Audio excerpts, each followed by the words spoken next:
So you're visiting Ogden, Utah, and you're pondering what are some fun things I could do with my family.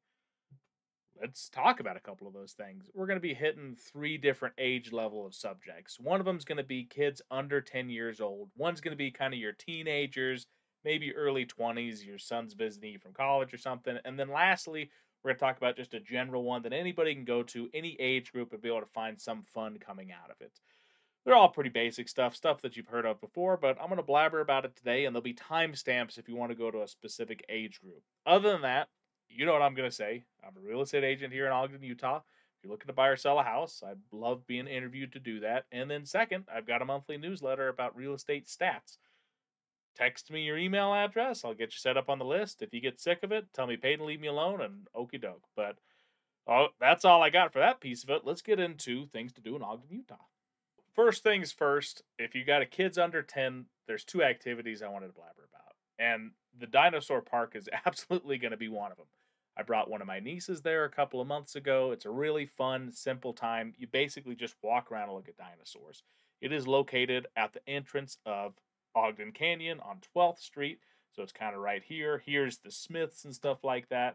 And basically, it's just a bunch of statues of dinosaurs that you can kind of walk around, and it's a very simple trip, but your kids will really enjoy it. And then on top of that, if it's summer, there's fish in the water. You can throw fish food in there to feed the fish or the ducks or whatever and whatnot.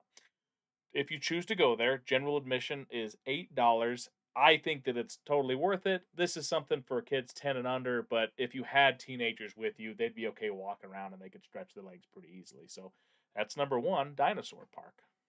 The next is the Ogden Treehouse Museum. This is going to be really focused at kids under than 10 years old, but it's basically downtown. You've got 22nd Street right here, then you got Washington Boulevard right here, and it's in this little complex close to the Solomon Center. It looks like this. Tickets are right around $12 for people under the age of 12 and then $6 above it. That's because it's going to be kids under the age of 12 or 10 that are going to enjoy it a lot more than, let's say, your 16-year-old teenager. It's just a bunch of different exhibits, a bunch of things for them to see. They'll talk about different eras of history. They'll talk about random things in general, but it's targeted for kids to go and look and have a fun time and be engaged with the material. As an interesting side note, when I was a project manager at Whitaker Construction, we were working on the water line there, and I had to turn off the water to them, and so we had to provide them with a couple of porta potties so that they'd be able to go to the bathroom.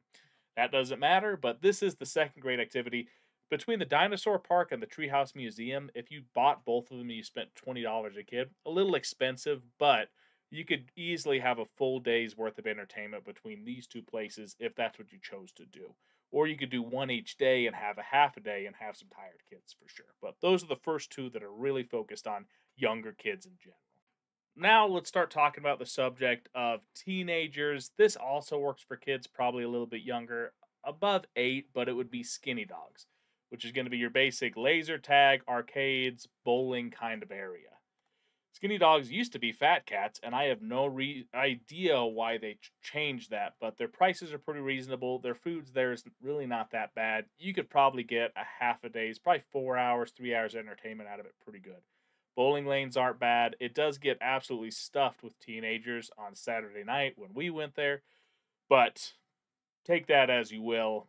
We really enjoyed it. It also does serve beer, and their pizza is really tasty. So, for a place to go with your teenage kids, it's a very functional place and a fairly inexpensive place compared to a lot of the other arcades that I've been to. Another teenager thing that you can do is going to be Flowrider. Basically, you're riding on a surfboard on an artificial wave, and it's right next to Skinny Dogs in the Solomon Center. Flowrider, it looks like the ticket prices, you got to basically reserve for an hour. I want to say it's $22 an hour for somebody, and they have to reserve ahead of time, or you can rent out the entire place for your entire group. We're going to have super young kids in here. I don't know the exact ages, but let's say you'd want them to be 8 or older, or whatever they require you to have.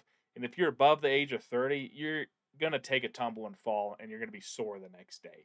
So it's really good for teenagers, 20-year-olds, but once you start getting that 30-year-old range, make sure that you're ready for it, maybe a little bit in shape, because it's pretty rough on you, but also a really fun time.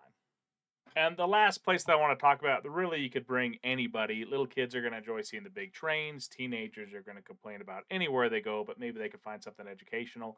And anybody over the age of 25 is going to find the history of Ogden, Utah, and the Union Station very interesting. So it is the Union Station.